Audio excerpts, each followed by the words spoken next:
This is the new DJI Mini 2. It looks a lot like the other Mini, but improves basically everything without changing the things that matter. 4K at 30 frames per second, better range, affordable price point, and all under 249 grams. The Mini 2 may very well be the perfect beginner drone, but is it good enough for indie filmmaking?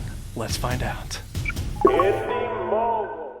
Coming in at only $449 for the base unit and $599 for the combo, the Mini 2 is a little bit more expensive than the original that was released only about a year ago now. The DJI Mini 2 upgrades in two major areas that made the original Mini unusable, in my opinion, as a true professional choice. Number one is resolution. The new Mini 2 is capable of recording at 4K up to 30 frames per second. The original was only capable of 2.7K. And secondly, with the new Mini 2, we have a huge upgrade in terms of usable range using OcuSync 2.0 technology. That upgrades the range from only 4,000 meters of range to 10,000 meters of range, which is about 6.5 miles. And in my experience using this drone, I found no dropouts and a full HD downlink to my phone during my entire flight session. With the original Mini, I did experience dropouts occasionally, even if I was within those bounds of what the range was capable of. Those two features, range and resolution alone, make this drone a worthy upgrade for anybody already relying on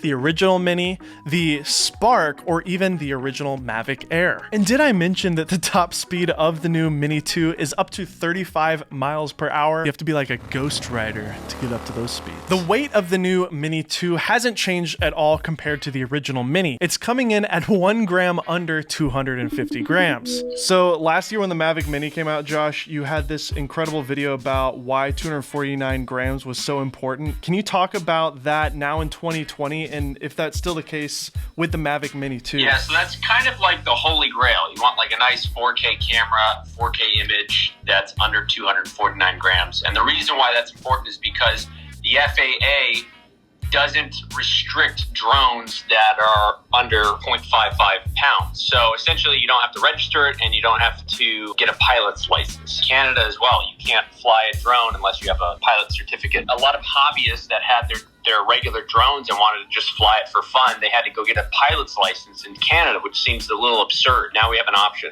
Under 249 grams, you got none of that. Now, if you're a registered pilot and you are doing commercial work, you still have to register the drone, is that right? Yeah, and you also have to, not fly like an idiot. I recommend registering it, is be safe out there, and but a lot of people don't like doing that for big government watching for whatever reasons. Really crazy stuff. If you want to learn more about this, go check out Josh Yo's original video that will link in the icon above. The teeny tiny size of the drone is combated with the new controller, which in my opinion is a worthy compromise.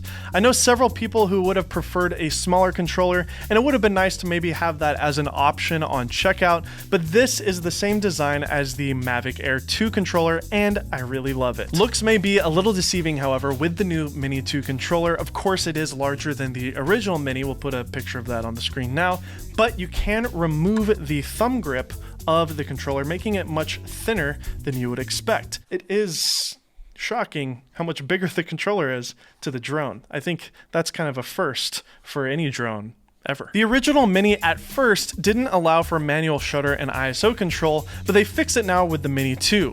On launch, you can control your ISO and shutter speed, giving you that 180-degree shutter angle for proper motion blur. The biggest gripe for me, however, with the DJI Mini 2 is the lack of D-Cine-like or a log picture profile.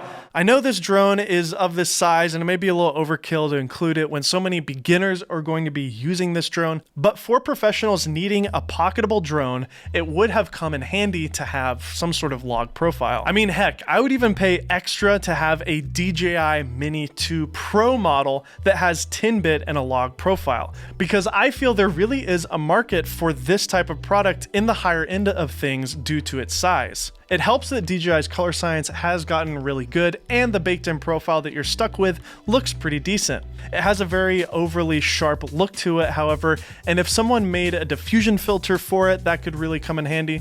In terms of frame rate, this camera is only capable of doing 4K at 30 frames per second and 60 frames per second at the maximum in 1080p. There is no 120 frames per second mode and obviously no 4K 60 mode. For this video, we shot everything at 4K in 30 frames per second, and that is a nice thing to have when you're working with a 24p timeline. You can actually slow that footage down slightly, and it gives you a little bit of that cinematic slow-mo effect without being too overkill like 120 would be. The Mini 2 doesn't have obstacle avoidance, unlike all the modern drones in DJI's lineup. You only have a downward-facing sensor, and even though the Mini 2 is marketed for beginners, as long as you're being smart with the Mini 2 and are looking at your surroundings, you'll probably be fine. I personally recommend shooting line of sight anyways, and I think you should always err on the side of caution at all times anyways. Another thing that is missing in the Mini 2 that has been a great feature on other drones is tracking. There's no tracking on the Mini 2 except for those random quick shot features like the droney and the rocket shot. Again, make sure that you're careful when you decide to do these quick shot modes, because if you were to do a droney and there's a building right behind you, it's gonna smash into the building because there's no obstacle sensing sensors on the back of this drone. The battery life is pretty good for what it is on this thing. The rating is at 31 minutes, but in our use case, it seems to be more like 20 minutes of usable time. The good news is these batteries are small and lightweight, and you can even charge the drone over USB-C, so it's easy to have a couple in your bag and top off the battery on your shoot. You can also take raw photos on the Mini 2. You get 12 megapixel DNG RAWs or JPEGs, and they look pretty good. You can also do 180-degree panorama or wide shot using the special photo modes. What did you guys think of the footage that we captured using the Mini 2? Comment down below and make sure to subscribe to see the future video where we compare the Mini 2 to the Inspire 2 using the X7 gimbal. Can you tell the difference? We'll find out. Once again, I'm your host, Dave Mays. This is Indie Mogul, and we'll see you next time. Indie Mogul.